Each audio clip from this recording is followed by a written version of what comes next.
하는 국민 여러분, 공급에 집중하면 고용과 소비가 늘던 시대가 저물었습니다. 1차 재난지원금을 기억하시지요? 4차 산업혁명이 일자리를 위협하고 있습니다. 지금은 어느 때보다 생산력은 높지만 소비 역량은 부족합니다. 국가재정을 공급에 집중하면 고용과 소비가 늘던 시대가 저물었습니다. 이제는 양극화 완화, 즉 분배 강화가 성장에 도움이 되는 시대로 바뀌었습니다. 존경하는 국민 여러분, 지난해 전 국민에게 소멸성 지역화폐로 지급했던 1차 재난지원금을 기억하시지요? 그때 얼마나 골목 경제가 살고 또 피부로 통계적으로 경제 성장에 도움이 된다는 걸 느끼셨습니까? 기본소득 어렵지 않습니다. 1차 재난지원금을 가구별이 아니라 개인별로 지급하고 이게 1년에 한 번이든 12번이든 정기적으로 지급되면 그게 바로 기본소득입니다. 저 이재명이 기본소득을 대한민국의 국가정책으로 반드시 도입해서 조세 저항을 최소화하는 동시에 저부담, 저복지 국가에서 중부담, 중복지 국가로 가는 대전환의 길을 열어내겠습니다. 기본소득은 일부에서 우려하시는 것처럼 우리나라의 부족한 기존의 복지를 통폐합해서 없애자거나 줄이자거나 하는 것이 아닙니다.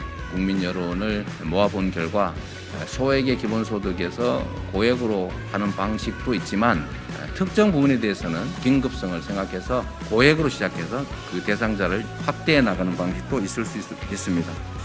그중에 대표적인 영역이 청년으로 생각되고, 그래서 청년 등에 대해서는 목표액 전액 지급하고 대상자를 늘려가는 방식, 즉 부분적 기본소득 방식도 도입해 보기로 했습니다. 기본소득은 다음 차기 정부 임기 내에 반드시 시행합니다.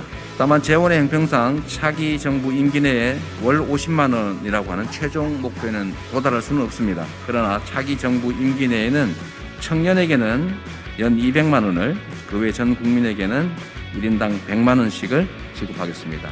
2016년 시작했던 성남시의 청년배당, 그리고 2019년에 시작한 경기도 청년기본소득을 전국으로 확대해서 취약계층이 되어버린 19세부터 29세까지의 청년, 이분들에게 보편기본소득 외에 2023년부터 즉시 연 100만 원을 청년기본소득으로 별도 지급하겠습니다. 임기 개시 다음 연도인 2023년부터 첫 해에는 예산 편성의 어려움을 고려해서 1인당 25만 원으로 가구당 100만 원으로 1회 지급하고 매년 또는 재정 상황을 고려해서 임기 내에 4회 이상으로 늘려나갈 것입니다.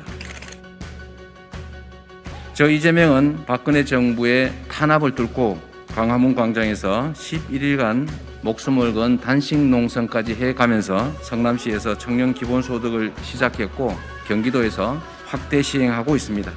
성남시의 청년배당, 또 경기도의 청년 기본소득, 그리고 경기도에 두 차례에 걸치는 재난기본소득이 전통시장과 골목상권 같은 지역경제에 얼마나 큰 활기를 불어넣었는지는 이미 증명됐습니다. 경기도에서 공론화를 위한 수기 토론을 두 차례 실시해본 결과에 의하면 기본소득 도입 찬성 여론이 토론 전에는 50%였지만 토론을 하고 난 후에는 79%로 늘어났습니다. 국민 대다수가 증세로 인한 부담보다 받는 혜택이 더 많다는 것을 아시게 되고 확신하신다면 국민의 동의를 얻는 것이 그리 어려운 일은 아닙니다. 기본소득 재원에 대해서 논란이 많습니다. 도입기에 해당되는 차기 정부의 기본소득은 일반 재원, 조세 감면 축소분, 긴급한 조정가세 재원, 기본소득 토지세와 탄소세에 해당됩니다. 구체적으로 말씀드리면 재정 구조 개혁, 예산 절감, 예산 우선순위 조정, 물가 상승률 초과하는 자연 증가분의 예산, 그다음에 세원 관리 강화를 통해서 25조 원 이상으로 재원을 마련할 수 있을 것 같습니다. 또 연간 60조 원을 오가는 조세 감면분을 순차로 축소해서 25조 원 이상이 가능할 것으로 생각됩니다. 긴급하게 해야 될 교정과세가 있습니다. 이 교정과세는 사회 문제를 해결하기 위해서 조세 제도를 이용하는 것인데 이거를 전 국민에게 골고루 되돌려 드림으로써 조세 부담보다는 조세로 인한 혜택이 더 많아지도록 설계해서 조세 정을 줄일 필요가 있습니다. 그 중에 하나가 기본소득 토지세, 우리가 통상 국토보유세라고 불러온 토지세에 해당이 되겠습니다. 토지 공개념을 실현해야 되고 불로소득을 차단해서 부동산 투기를 억제해야 합니다. 국토보유세를 1% 부과하게 될 경우에 약 50조 원을 초과하는 재원이 생길 텐데, 징수액 전액을 국민에게 균등 지급하는 기본소득 목적세로 신설을 하게 되면 저희 설계로는 약 86%의 가구들이 부담하는 조세보다 돌려받게 되는 기본소득액이 훨씬 크기 때문에 순수혜자가 돼서 조세 저항이 최소화될 수 있습니다. 다음으로 중요한 교정과세가 탄소세가 되겠습니다.